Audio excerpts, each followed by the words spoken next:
जो भी बिगनर्स हमारे स्टूडेंट हैं उनके लिए कि देखिए, चाहे वो मैथ हो, इंग्लिश हो, रीजनिंग हो या जीएस हो, ठीक है, जब आप तैयारी की बात करते हो तो सबसे पहला जो पड़ाव होता है वो आपका होता है कि आपका फाउंडेशन, ठीक है। मैं हमेशा ये बात कहता हूँ कि जिस भी टीचर के साथ में आपकी ट्यूनिंग जिस भी सब्जेक्ट में बैठती है, आप उनके साथ में अपनी ट्यूनिंग देखिए, नाम के पीछे मत भागिए, आप ये देखिए वहां पर समझ आपको किसका आ रहा है और उसके साथ में आप उस विषय की तैयारी करना शुरू करिए।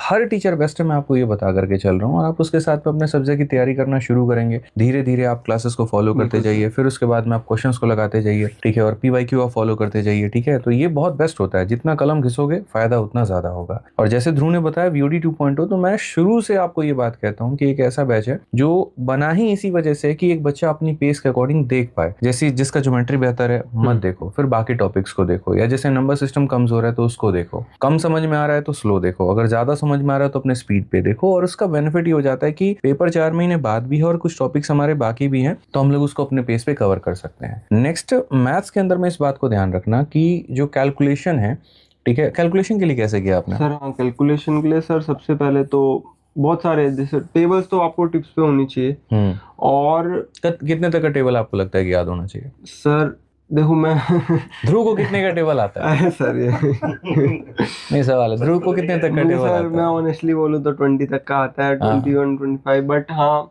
देख लो, 17 नवा पूछ लूंगा अभी अरे नहीं सर प्लीज। ठीक है, तो हाँ, 20 तक का टेबल। और क्यूब और स्क्वायर? क्यूब और स्क्वायर भी सर हाँ 20 तक के ही।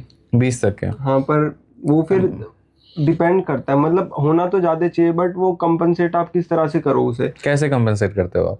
सर कैलकुलेशन मतलब, और कोई जैसे कोई क्वेश्चन आ रहा है मान लीजिए, कैलकुलेशन की तो जरूरी है बट ऐसे क्वेश्चन जो जिसमें कैलकुलेशन का नीड ना हो, जो आप ऑप्शन से एलिमिनेट कर दो उस तरह से ऑप्शन उधर। एलिमिनेशन टेक्निक में सिखाता हूँ 3। पहला यूनिट जेड, फिर यूनिट डिविजिबिलिटी, डिजिटल डिजिटल सम। सम, डिजिटल एग्जैक्टली, सम। ठीक है, डिजिटल सम जो है ये आप देखो, बहुत जरूरी है, शॉर्ट बहुत ट्रिक्स, जरूरी वरना है। इतने बड़े बड़े कई क्वेश्चन होते हैं यार, आप हाँ, नॉर्मल मेथड से जाओगे आपके वो ही 2-3 मिनट ले लेंगे, तो वो फिर तो फायदेमंद नहीं डिजिटल सम पढ़ा था आपने? है। डिजिटल सम पढ़ा था। क्या बात है भाई, देख लो, पहली वीडियो ही बता रहा हूँ मैं, डिजिटल सम ही देखो, यूट्यूब पर पढ़िए, डिजिटल सम बाय आदित्य रंजन, सर्च करो, आएगी और देखो उसको। आप पढ़ते रहिए, आपके हर कदम पर हम आपके साथ में हैं और कहीं पर भी हम आपका साथ नहीं छोड़ेंगे। आपको किसी और चीज की भी आवश्यकता है तो वीडियो के कमेंट बॉक्स में आप वो भी बता दीजिए, वो भी मेरे भाई यहां पर पूरा हो जाएगा। वीडियो कैसी लगी जरूर बताइएगा और चैनल को सब्सक्राइब कर लीजिएगा मेरे भाई। आज के लिए इतना ही, मिलेंगे अगली वीडियो में।